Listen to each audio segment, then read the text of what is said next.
Tony, তোর মা হঠাৎ পড়ে গেছে, তুই তাড়াতাড়ি বাড়ি আয়। খেলাছাড়ি কোথায় গেল? শুনতে পেলেন না? ওর মা পড়ে গেছে তাই চলে গেল। কিন্তু এই ম্যাচটা আমাদের ম্যাচটা ইম্পর্টেন্ট না, ওর মা মানে আমার মা। আমিও খেলবো না, দরকার খেলাটা অন্যদিন হবে।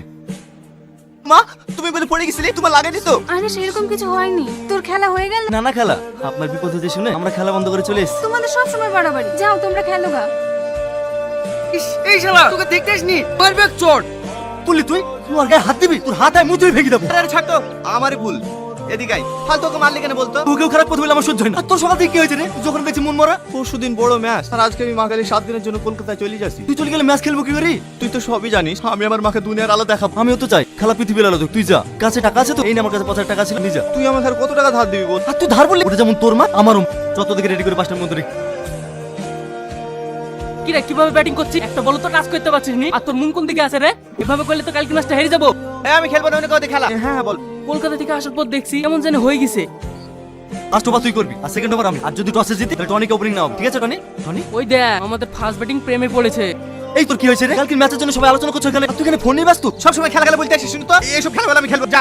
এটা তুই কি বলছিস রে? যে খেলা ছাড়া তুই থাকতে পারতিনি, যেটা তোর স্বপ্ন, সেখানে তুই আজকে একটা থার্ড ক্লাস ম্যাচ জন্য ছেড়ে দিবি? মুখ সামনে কথা, তুই আমার ব্যাপারে না জেনে না শুনে কোনো কথা বলতে আসবি। সর। একটা মেয়ের জন্য তুই আমার গায়ে হাত তুললি। ঠিক আছে, আজকের পর থেকে তোর সঙ্গে আমার কোনো সম্পর্ক নাই। সামাদ দাঁড়া, দে ব্যাটটা আমাকে, লেভেল কার আউট করে দেখা। আমি বল করবো না। সামাদ, কিরে বাবু, বারবার টনি ফোন কর, আর তুই কেটে দিচ্ছিস কেন? আর তোদের মধ্যে কি হয়েছে রে? টনিও দুদিন থেকে আমাদের বাড়িতে আসছে। কি হয়েছে না? টনিকে জিজ্ঞেস কর, আমাকে জিজ্ঞেস করছো সবসময়। টনি খাবোই না, ভালো লাগে বলতে যাবো, বিনা অন্যায় মারবি। সমাজ সমাজ, কি হয়েছে রে? আমাদের টনি গলায় দড়ি দিয়েছেন।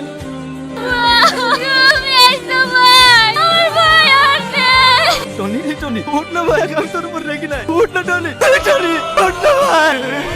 বাবু, তুই টনির জন্য আর কত কাঁদছিস? আমাকে জ্বালায় না তো। মা, আমার একটা কথা বারবার বলবে।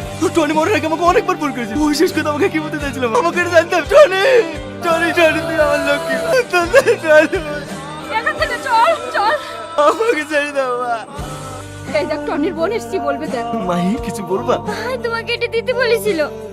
আমি জানি তুই আমার উপর অনেক রেগে আছিস, তুই আমার ভালো লেগে বলতে গিয়ে, আর আমি তোকে চড় মেরেছি। কিন্তু বিশ্বাস কর, তোকে চড় মেরে আমি খুব কষ্ট পেয়েছিলাম। তোর মনে আছে মাকে আমি ডাক্তার দেখাতে কলকাতায় নিয়ে গিয়েছিলাম? ওখানে একটা মেয়েকে আমি ভালোবেসে ফেলি, তার কারণে আমার মৃত্যু হয়েছে। মেয়েটার নাম সালমা। ওর সঙ্গে ভালোবাসা হওয়ার পর আমি বাড়ি ফিরে আসি। তারপর হঠাৎ একদিন জানতে পারি সালমার বিয়ে হয়ে যাচ্ছে। খবরটা শুনে আমি ছুটে ছুটে কলকাতায় যাই। সালমা, তুমি এটা করতে পারো না।